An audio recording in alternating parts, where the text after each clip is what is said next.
Have you ever pondered upon the concept that a mere 20% of your efforts might be yielding 80% of your results? Welcome to the fascinating world of the 80-20 principle, also known as the Pareto principle. Its roots trace back to an Italian economist named Vilfredo Pareto, who stumbled upon a peculiar pattern in the late 19th century. He found that 80% of the land in Italy was owned by just 20% of the population. This observation led him to formulate the principle that bears his name today.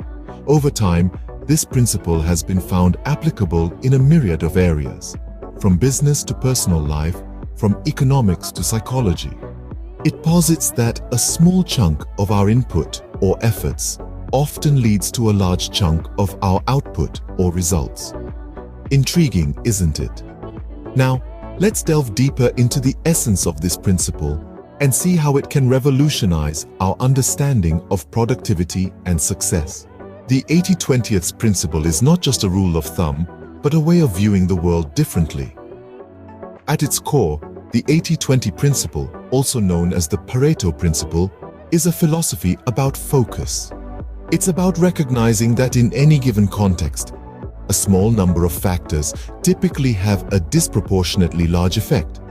The principle is named after the Italian economist Vilfredo Pareto, who, in the late 19th century, observed that about 80% of Italy's wealth was owned by 20% of the population. Let's break this down. The principle is often interpreted as the vital few and the trivial many. In other words, it asserts that a minority of causes, inputs, or efforts usually lead to a majority of the results, outputs, or rewards. For instance, 20% of your efforts could lead to 80% of your outcomes, or 20% of your customers could account for 80% of your sales. Now, it's important to note that the 80-20th principle is not a hard and fast rule. The ratio isn't always exactly 80-20. It could be 70-30, 90-10, or even 99-1 in some extreme cases. The key point is that the distribution is rarely, if ever, 50-50. This principle challenges traditional notions of equal effort and equal results.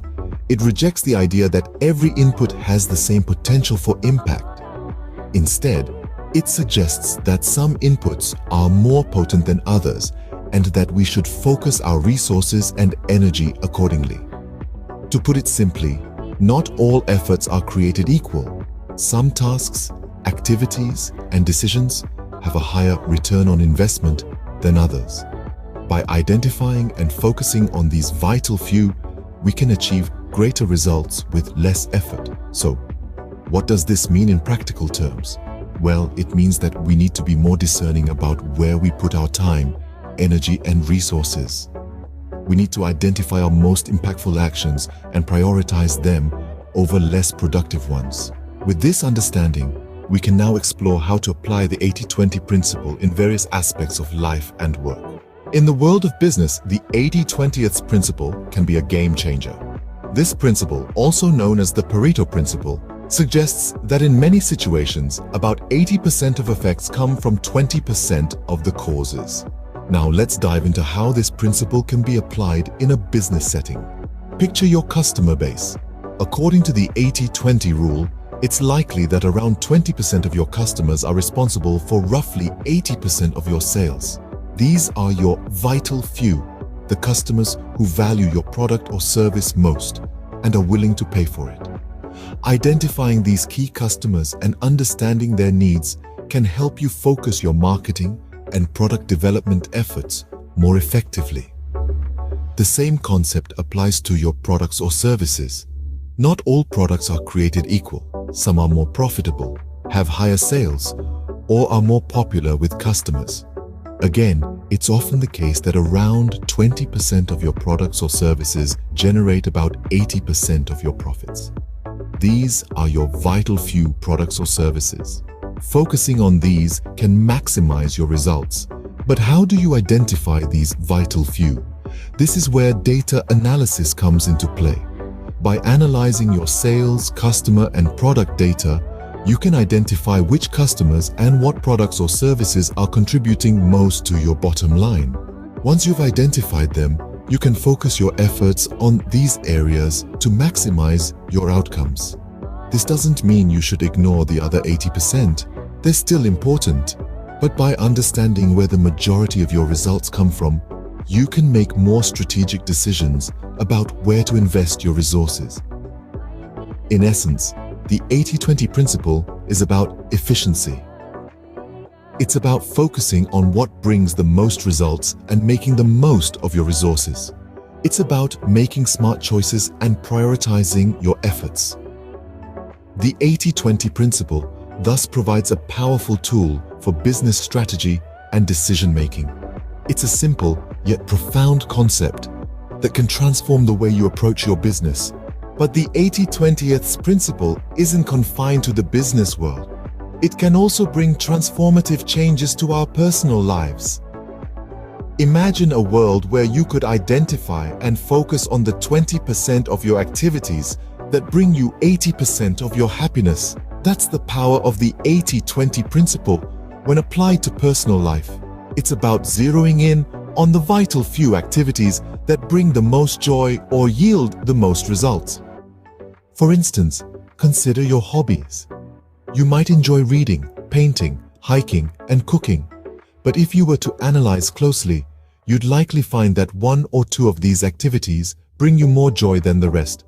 The 80-20th principle would then suggest that you should focus more on these vital few hobbies to maximize your happiness.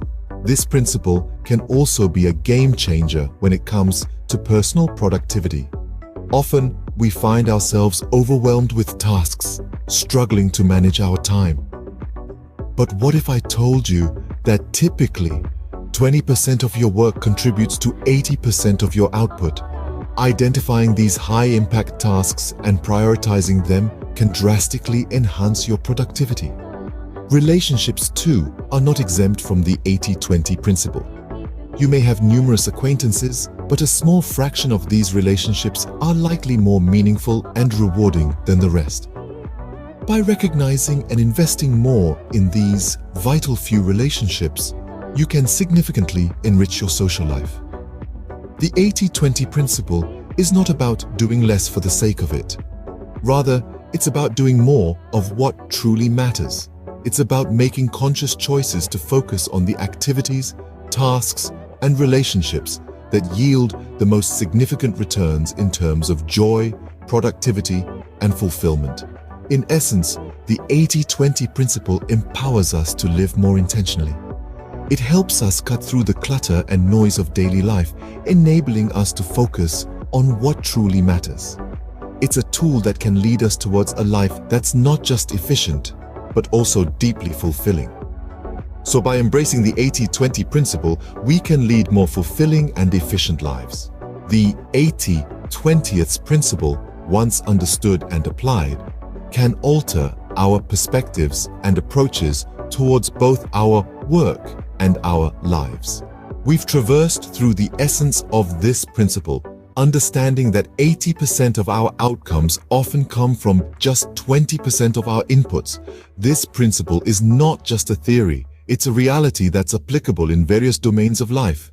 In the realm of business, it can help us identify key clients, streamline operations, and optimize profits. It nudges us to focus on the critical few over the trivial many, thereby maximizing efficiency and effectiveness. When brought into our personal lives, it assists us in prioritizing our tasks, managing our time, and improving our overall quality of life. It encourages us to invest our energy in relationships and activities that truly matter. In essence, the 80-20th principle is not just a rule of thumb, it's a guiding light towards smarter work and a more fulfilling life. Remember, it's not about doing more, but about focusing on what truly matters, the vital few that yield the most results. That's the power of the 80-20 principle.